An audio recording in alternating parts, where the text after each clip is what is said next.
Okay, thanks, Debbie. I will introduce myself. So I'm Jane Tuomola, and I started life as a clinical psychologist steeped in problems. And then I moved to Singapore and was very lucky to come across Dave and Debbie at the Academy of Solution Focused Training. So I have been a solution focused practitioner for the last 15 years. So I do therapy, coaching, love doing team coaching, which is what we're sharing with you today. And I also do a lot of supervision and training. So, Dave, over to you. Yes, I'm Dave. Work with Debbie in Singapore. We've been um, with the Academy now since '04 and have been a part of an amazing SF community here in Singapore in the region. And we love team coaching, and we are so fortunate to work with all kinds of teams and all kinds of settings. Just began working with one this past week, so it's really fun. And let's see, I'm supposed to share screen. Is that right? Yeah. I forgot about that. I Yep. thought, Let me know if you need any help with the techie stuff. gee, where did I put this, this PowerPoint? It's right here somewhere. Shall we do a song and dance while you find your Well, I thought you were going to do the first screen introducing the, No, okay. because I don't have the slides. You and Jane. Ah, Yeah. okay. Well, I can't seem to find it. Seems to have vanished. Uh-oh. Well, Jane, could you share? I can share the start. I haven't got the photos you updated, but let me just Oh, share. okay. Well, let me okay, go. Dave, don't panic. You're among friends, right? We can absorb this a few minutes and maybe just ask you all what your interest is in team coaching. Oh, Dave, you found it. No, I found Oh, mine. I, No, I'm looking for for mine because I have the updated. hmm okay. Well, I can, sorry. We're so well prepared, as you can see. We were well prepared. We are well We prepared. are Just well prepared. Okay. stuff So happens. anyway, we've done our welcome and introductions. We're just going to share very briefly what solution focused team coaching and the Oscar model is. And then Dave will share a case study. I'm going to share some of the adaptations to the Asian context, because obviously we're based in Asia and we're here presenting at the Asian part of SF24. And then I'm going to share a case that Debbie and I did together as co-coaches. And then we're going to show you this wonderful video called The Wisdom of the Geese, which we often share with the teams that we work with. And then we're going to put you all in breakout rooms to reflect on what your takeaways are from today. Okay. So just a little bit about what is solution-focused team coaching. So obviously in the spirit of solution focus, very similar to one-on-one, it's collaborative, it's very strengths oriented, and it's really helping the team move towards their desired future by looking at what's already working, what are the resources that they already have, how do we amplify those, and really co-creating practical next steps. So instead of having one client or an individual client, the client is the team. So we're working with the team as a whole. And our job as the coach is to facilitate conversations that really help the team clarify what the best hopes are. Often they come in knowing exactly what they don't want, but what is it that they do want? So we're really looking at what the team's best hopes are. What does that preferred future look like? When have there been examples of that working already? So we can really build on what the successful interaction that's happening. And one of the frameworks that we like to use to sort of guide our thinking, which is from Mark McCogo, is the Oscar model. So we start with the outcome. We really want to co-create a platform together with the team. So we get lots and lots and lots of detail about the future perfect. What does that look like? We then scale. So, 10 out of 10 is you're already there, and 0 is the opposite. Where are you now? So it really gives us a chance to gather the team know-how, what is already working.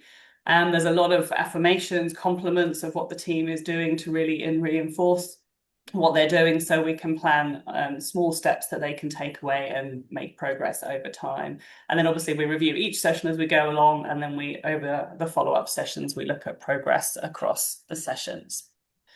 So Dave, have you got your photos ready to share?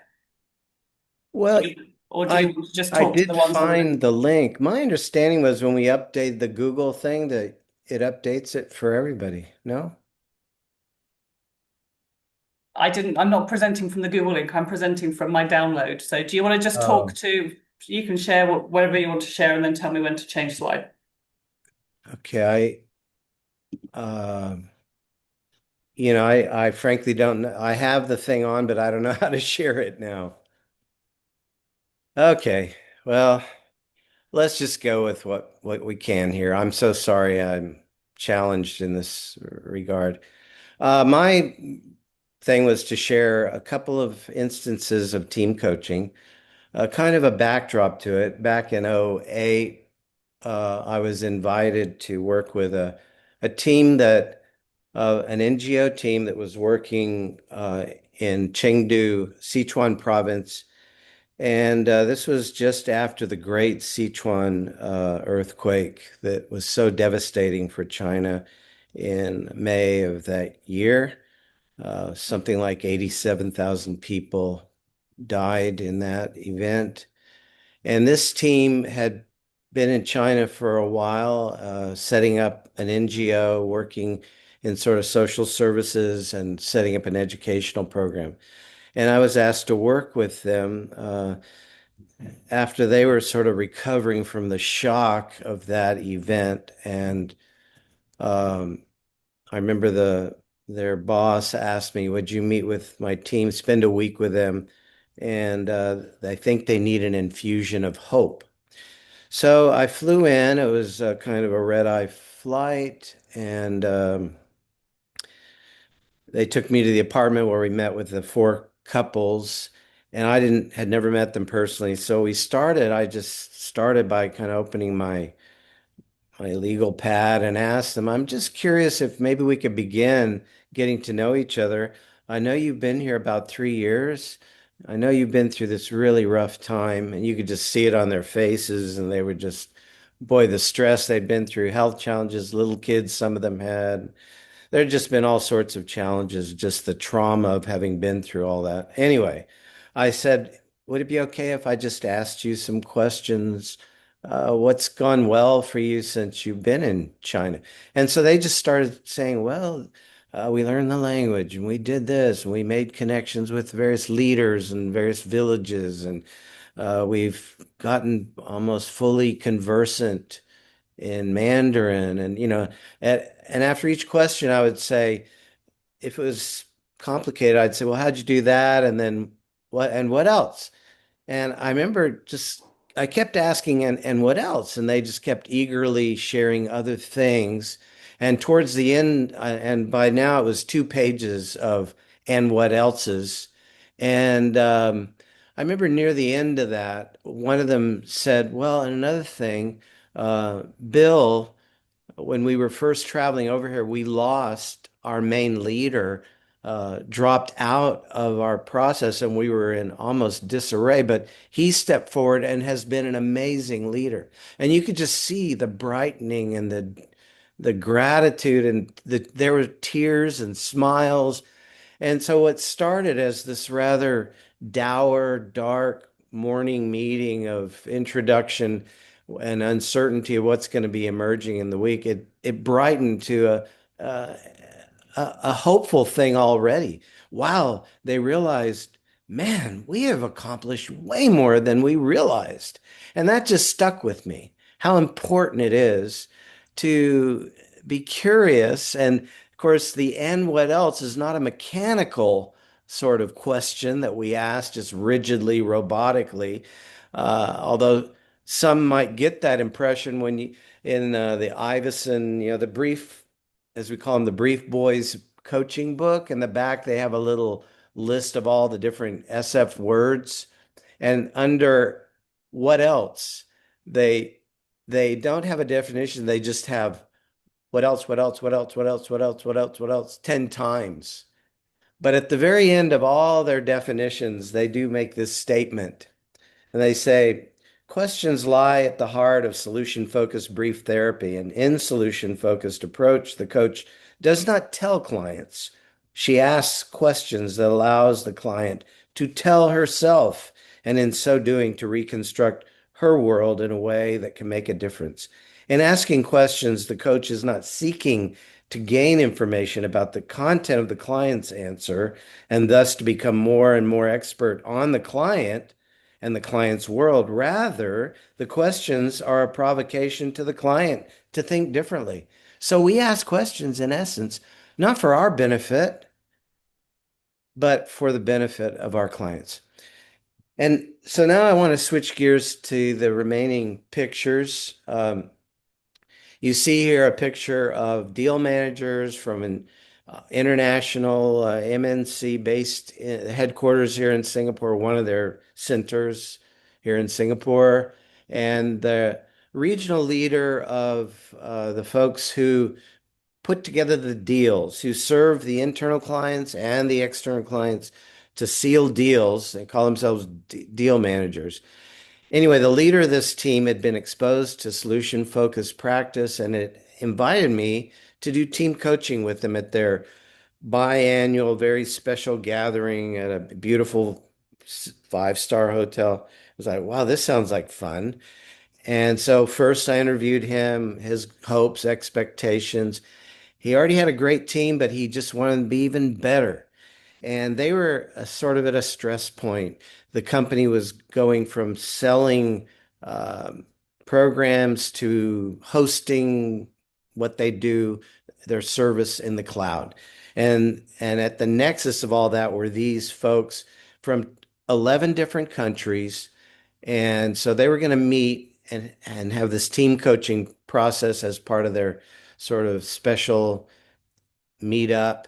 But they also wanted to, they always like to have a learning moment. And they'd heard about host leadership, Mark McCurgo's book, co-authored with Helen Bailey. So they said, well, and you could add that on at the end. We'll have a kind of a learning day about host leadership. But when we got to the hotel the night before, it occurred to us that the way we do the team coaching process, applying the Oscar model with sort of 4 rounds, is kind of a hosting process where the various little sub teams, as part of the larger team, host the conversations. So we said, would it be okay if we do the first day host leadership and the second day then the team coaching, and you all can sort of host your roles in these various rounds? And they like that idea. So these are introductions that many of them had never met personally. They worked together over Zoom from their different countries, but now they had the opportunity to be together for this 3 or 4 days of work and fun. So Jane, you can move forward. And so we did the host leadership thing with my colleague Edwin Choi helped me lead them through that process where they thought about leader as host, not hero and Superman problem solver or as servant primarily, but as maybe someone who sometimes steps forward and takes full responsibility, sometimes steps back, prepares and serves, but more often is part of a co-participative, co-creative hosting process. I love the metaphor. I love Mark's work on this. I've been a delight to be a part of that community, and they loved it. They loved it because it gave them a metaphor for the very thing they did. They realized that in cobbling together their deals, there was a sense in which they were hosting the internal and external clients. So then we moved into well, I should say, prior to even coming to this event, we had a first phase where I spoke individually to all 15 participants to ask them what they thought would be happening at this gathering and their best hopes and expectations, and just a little bit about what they appreciated and the challenges they had about their job. I think maybe a 30-minute interview with each individual as preparation for this event. Okay, now fast forward again. Second phase, we're at the event where they're all together. And they do all the work. They self-organized into little sub-teams. on tasks that sort of they tended to work more together on, even though they were maybe in a different country. And so there were, I think, four or five teams. I can't quite remember, but they all first round uh, explored, okay, what is it our team is working on that contributes to our larger team?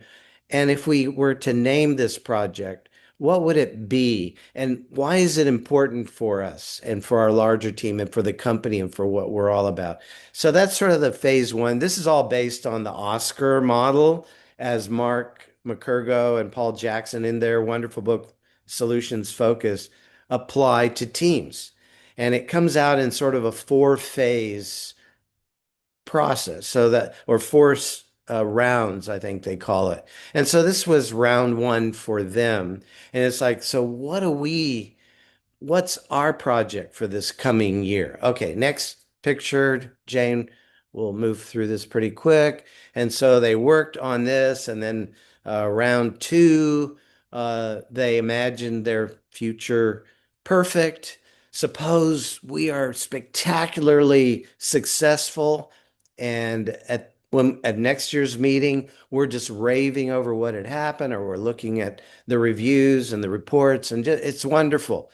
And so they all drew, listed, cartooned, symbolized the success of their projects. And then round three, next picture or two, I don't know if this captures aspects of it. They scaled where they were. So where are we on this vis-a-vis this? What's already in place? What do we already know? What do we already have? What has gotten us as far as we currently are?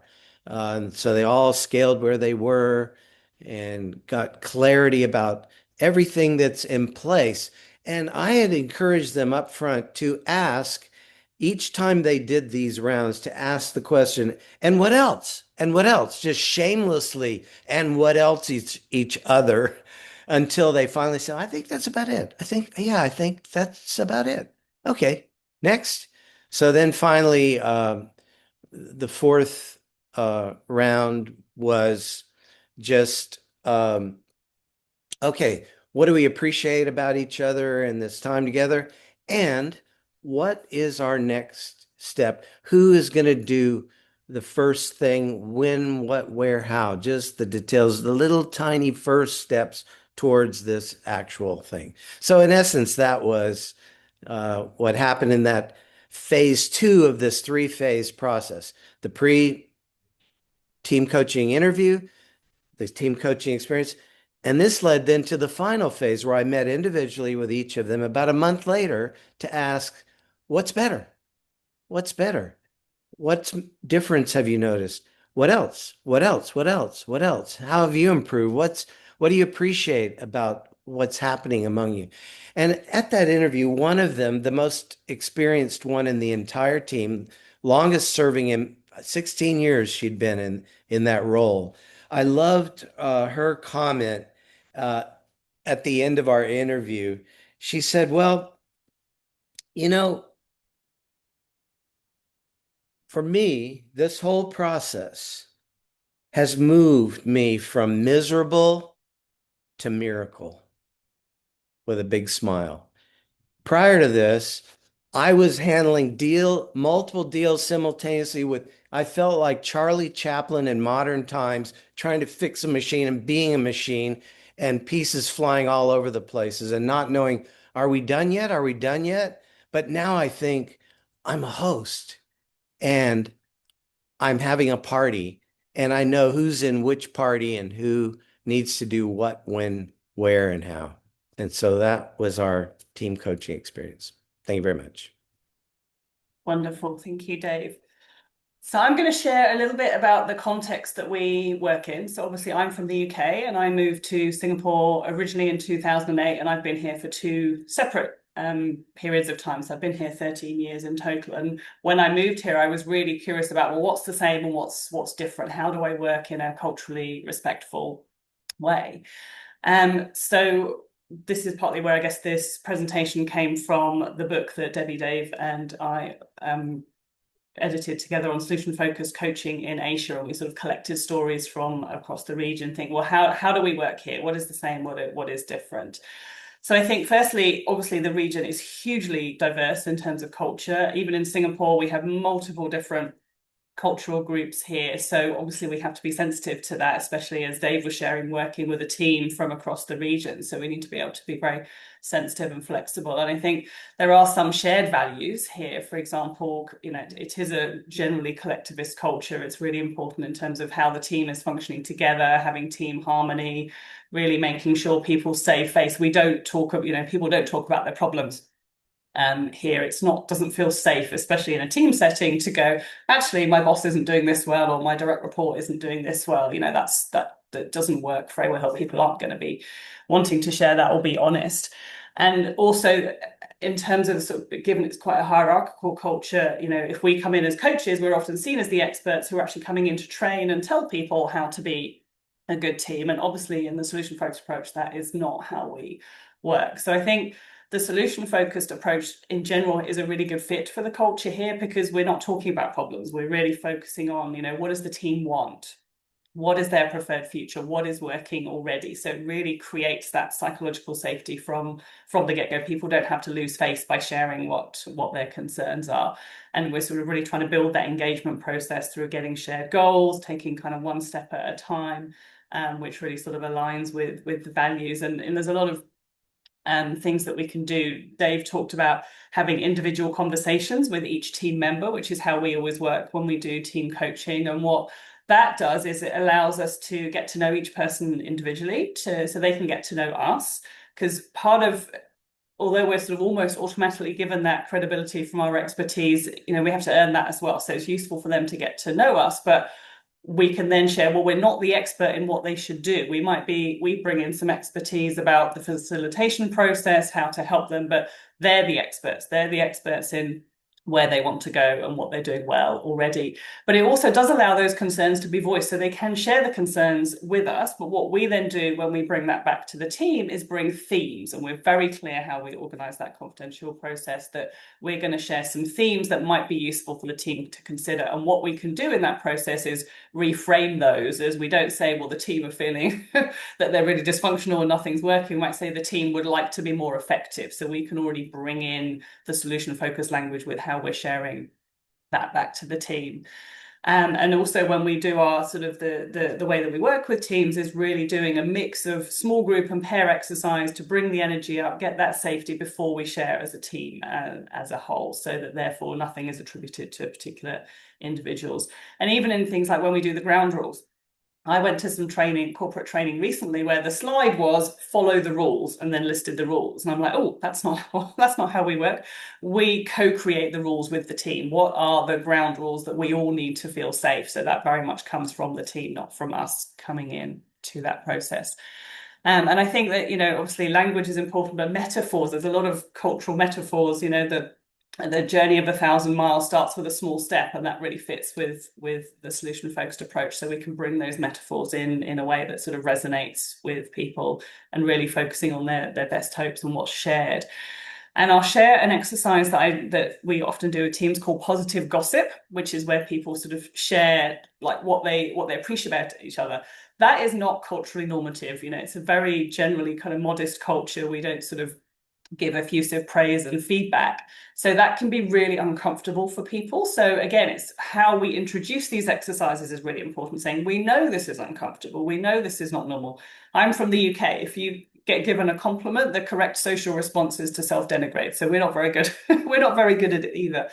But it really helps people feel safe that, we know that it's difficult, but we also know the value in doing it, which is why we're going to go ahead with it. So it's not about shying away from things that might not seem to fit, but think, what's the purpose of this and how is it going to benefit the team, but then introducing it in a way that is culturally sensitive. So I'll share a little bit more about that later.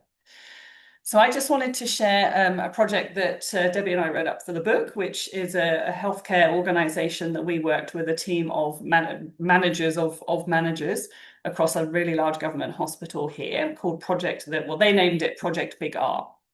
So I just want to share a little bit about what we did. And unfortunately, I don't have nearly as many wonderful photos as Dave. So I'm just sharing some of the slides that I actually use with the team. So we'll have these kind of in the room when we're using it to sort of orient what we're doing.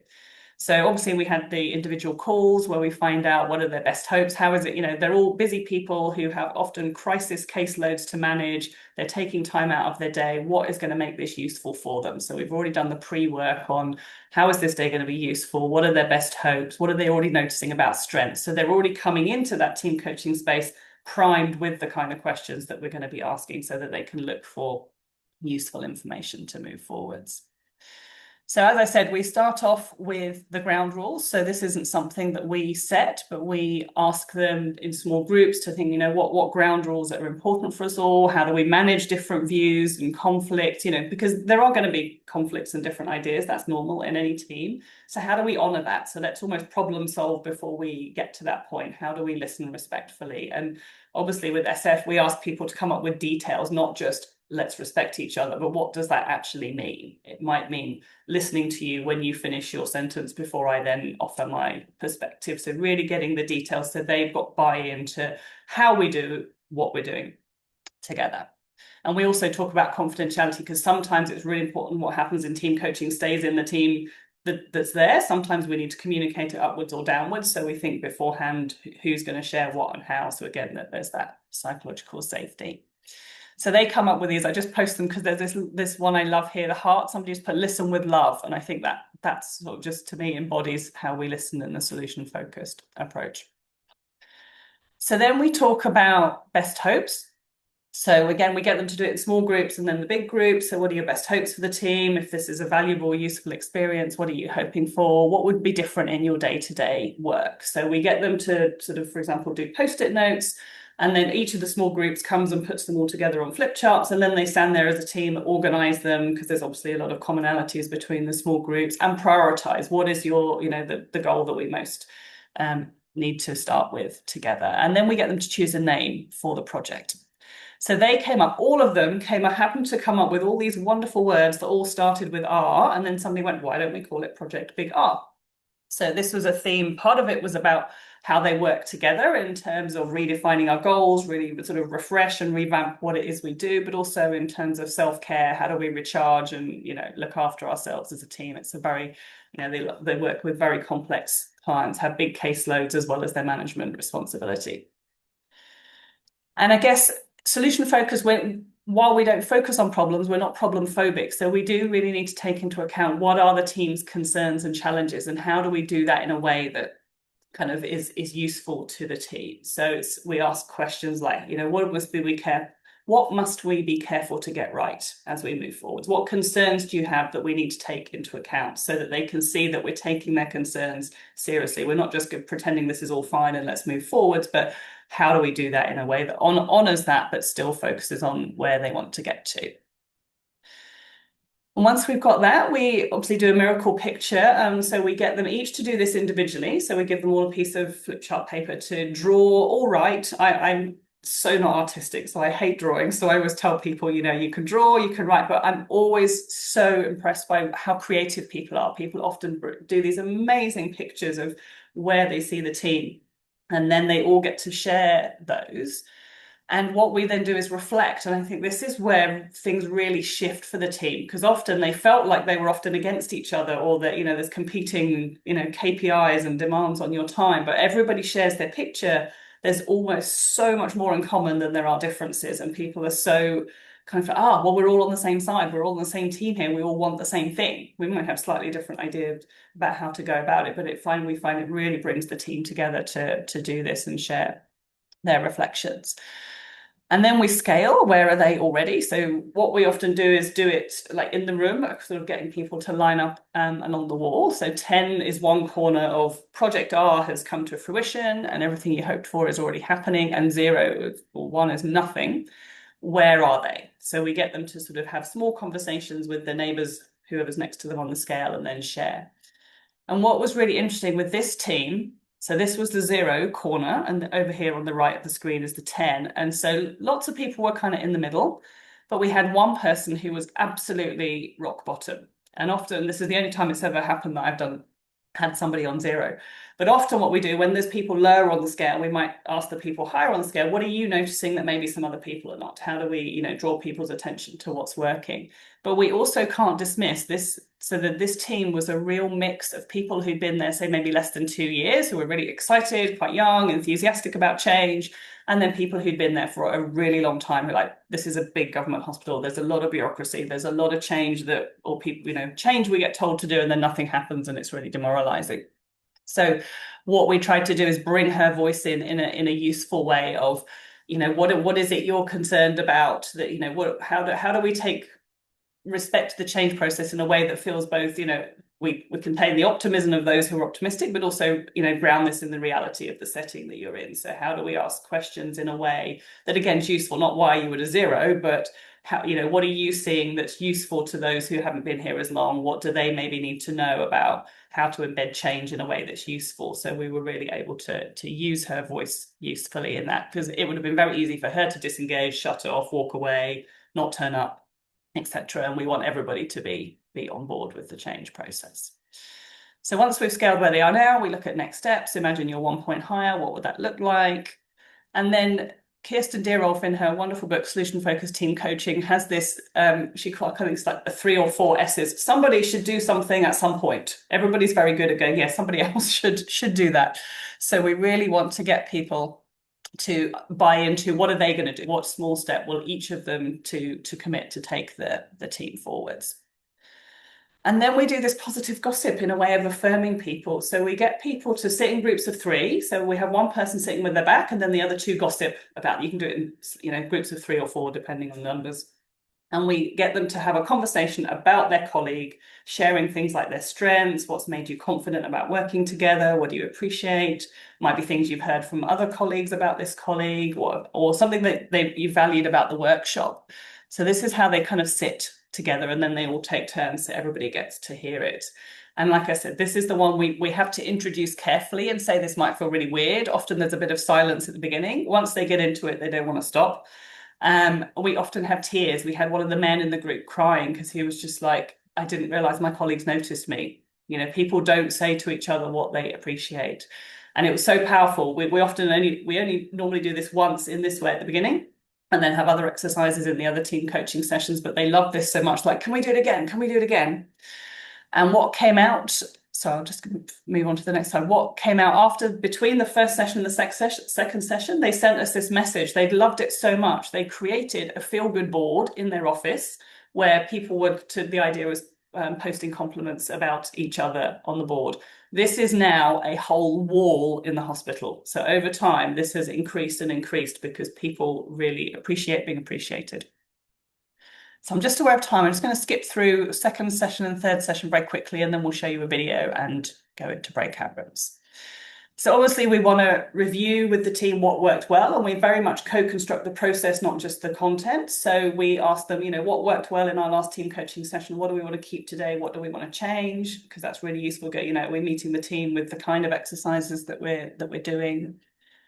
Obviously, we want to check in with progress. This is the whole ears process. What's been better? How did you do that? What did you notice other people do? How did you respond? What difference did it make? So again, we're getting lots and lots of detail about what was better and how they got that to happen, so that the more consciously aware they are of that, the more they can do even more of it to move forwards. And then obviously there's going to be challenges. People have great ideas and then life gets in the way and they're busy. So we obviously want to, again, check out what challenges happened, but looking at from a process of strength, like how did they cope with that? How did they manage? What did they learn from those challenges that they can then take forwards? What could they do instead? And obviously we do lots of things like scaling and affirmations as well. And third session, again, we'd still do the whole progress, what's been better, checking in, are we staying on the same goal? Is there other goals that they want to work on? But a lovely exercise we often leave people with is the team backpack. So looking, first of all, individually, what resources do they each have that they can contribute to the team, which could be strengths and qualities, it could be actions they take or external resources. And then we get them to come together as a team and think, what do they contribute? Because that really helps them all be aware of, well, you're the go-to person for this. If I want a really good PowerPoint presentation, I'd really like to ask for your help with that because I know you're the IT person, or I know you're really good at this. So again, it just highlights all the resources that are there that they can then draw on to move forwards. So that's just a couple of the exercises that we do. And this is the end. So you'll notice they're dressed the same. We forgot to take the photo in session 1. So we got them to recreate the photo I just showed you. This is session 3. So this person at 0 is now at a 4. And this was a team celebration that she'd moved up. So lots of the other people had moved maybe from a 4, 5, 6 up to like an 8. But everybody felt more together. This was such a result that everybody had moved up, including her. So it was just such a lovely place to end the team coaching sessions. So I now want to show you a video. I'm just going to show you on YouTube. So this is a video called The Wisdom of the Geese, which you may have seen before, but I can never watch it too many times. I almost end up in tears every time I watch it because it's just so lovely. So it's about 5 minutes, and then after that, we'll put you in breakout rooms for quick reflections. So I'm going to make sure I share my sound. One. Okay, share sound. Okay, here we go. Great leaders don't set out to be a leader. They set out to make a difference. It's never about the role, always about the goal. Here's the 7 lessons we can learn from the geese. Number 1, sharing a common goal. As each goose flaps its wings, it creates uplift and aerodynamics orientation that reduces air friction for the birds that follow. By flying in a V formation, the whole flock achieves a 70% greater flying range than if each bird flew alone. Lesson: people who share a common direction and goal can get where they are going quicker and with less effort because they benefit from the momentum of the group moving around them. Make sure your team is aligned towards a common goal. Number 2, increasing visibility. Flying in a V formation increases the visibility as every goose can see what's happening in front of them. The lesson here is to make our organizations visible in both org chart directions. Having top-down visibility enables leaders to stay connected with the edges of the organization to make better informed decisions. Bottom-up visibility enables teams to see the bigger picture, engages them, and empowers them to better align themselves with the organizational objectives. If we have as much sense as a goose, we will stay in formation, joining those heading in the direction we want to go. The sense of community emerges with a willingness to work as a team. Not only is it more efficient, the flock together has better visibility of its surroundings and is more visible as a collective. Number 3, having humility to seek help.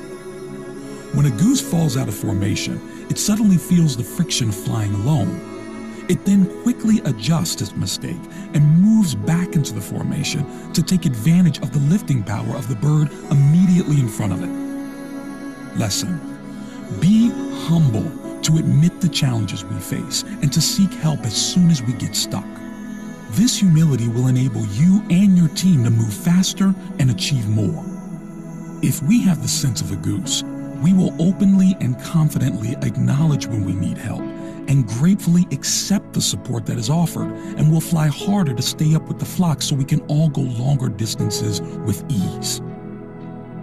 Number 4, empowering others to lead.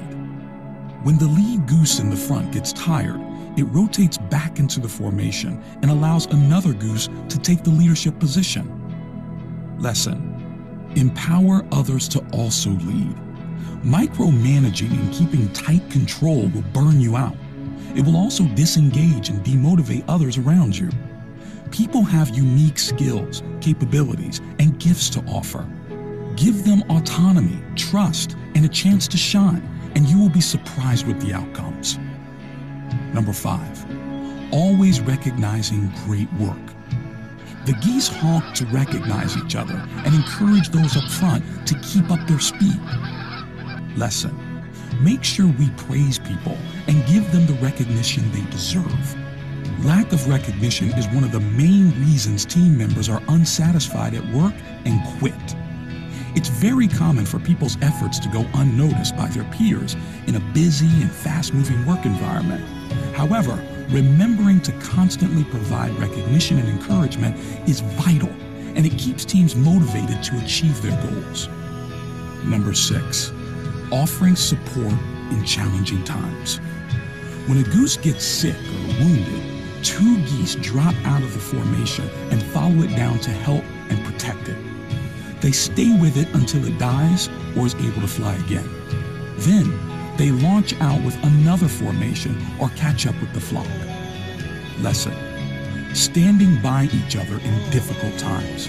It's easy to always be part of winning teams, but when things get difficult and people are facing challenges, that's when your teammates need you the most. If we have the sense of a goose, we will stand by each other when things get rough, and we will willingly take the support and guidance that's an offer. Number 7, staying committed to core values and purpose. The geese migration routes never vary.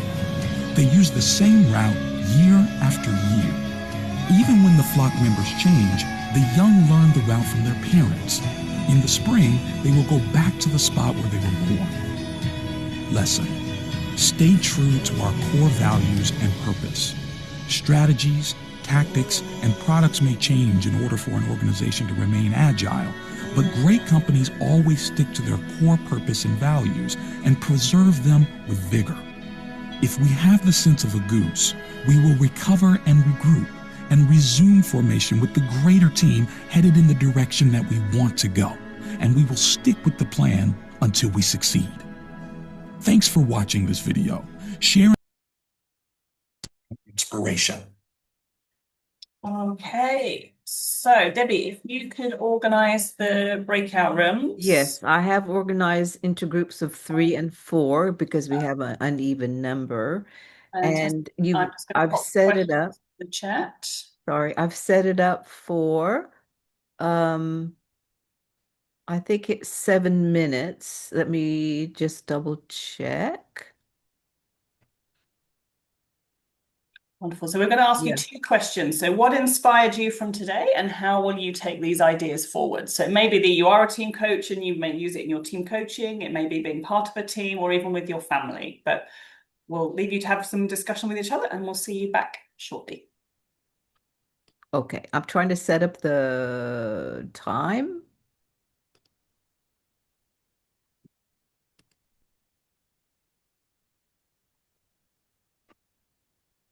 Okay, hopefully it's set for 7 minutes. It's no longer on my screen. So into your rooms and look, you'll be brought back to the plenary in 7 minutes. Enjoy.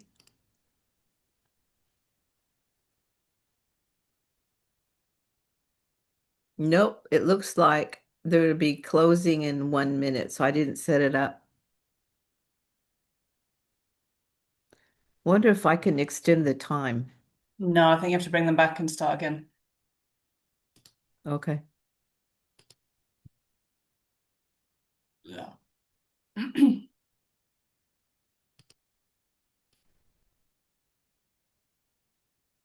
Okay, I did set it up properly. I don't know what's going on with Zoom.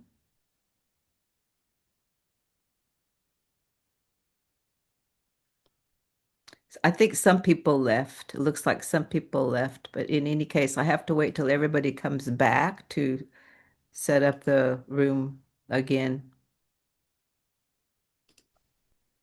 What a shame.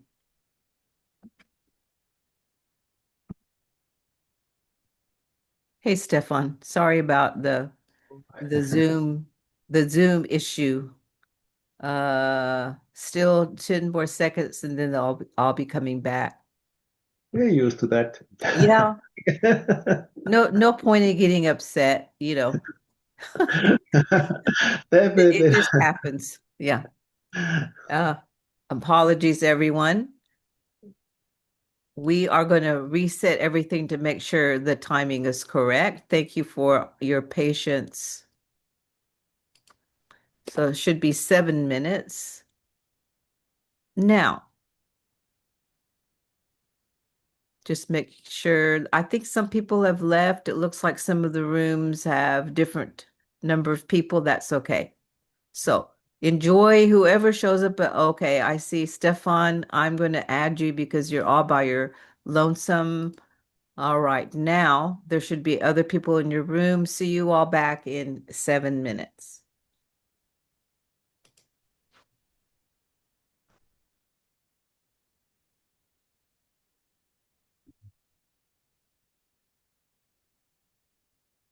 Hey, it worked this time. Yay. Do you want to pause the recording, Debbie, and then restart when they come back? Yeah, thank you. Hear this. Welcome back, everyone. So I'm just going to put, if anybody wants to connect with us, I've put our LinkedIn in the chat and the Academy of Solution Focused Training. I have to love you and leave you because I'm presenting in 5 minutes with Chris Iveson. So do join that session, but I'll leave you with Hi, Dave and Jane. Debbie if anybody wants to do sort of final reflections and finishing off today's session. Thank you, Jane. Thank you, Jane. Awesome presentation. Appreciate it. So we've got 5 minutes, and you're welcome if you want to dip out and get ready for the next presentation. But we will hold the space for 5 minutes in case anybody wants to share a sparkling moment or something that they are inspired to do as a result of this session on team coaching. Or you could say what a lousy presentation it was, and please do better. I think it's good. Thank you very much. You're so welcome. Thank you. Okay, I'll join the other session. Okay. Bye-bye. All right, Janelle. Bye. Bye. Enjoy. Yeah. So, is there anything that you learned that was new or just a refresher of what you already know about team coaching? Steve, Yeah. Stefan, yes. Yes, just one thing, I mean, which I think what I like very much, and to be more conscious to say, to co-create the rules how we want to work together. It might be new for some people because usually, these are the rules, switch off your mobile, Yeah. to co-create it. Yeah. This is pretty cool. And I So think that's a really good point because then you invite them to think about what's important to them. Things like how do you want to handle your team members who can't be in the session? And then you can always add things that maybe they don't think about. So it is a co-creation, but you also, as a facilitator, want to make sure all the important bits are there. Yeah. That will make for a really good, helpful session for the team. Anything else in the last minute? Thank you all for being here. Appreciate your presence. I wish we could talk endlessly. This is the frustration of this time constraint, right? This thing we call time. So acknowledging, challenging, good reminders of Oscar host. Yeah. So thank you all and enjoy the rest of SF24. Thank you for and coming. hope to see you in other sessions. Hi, Siang. Yeah. Bye. Yeah. Bye. Leaving. I'm going to close the recording.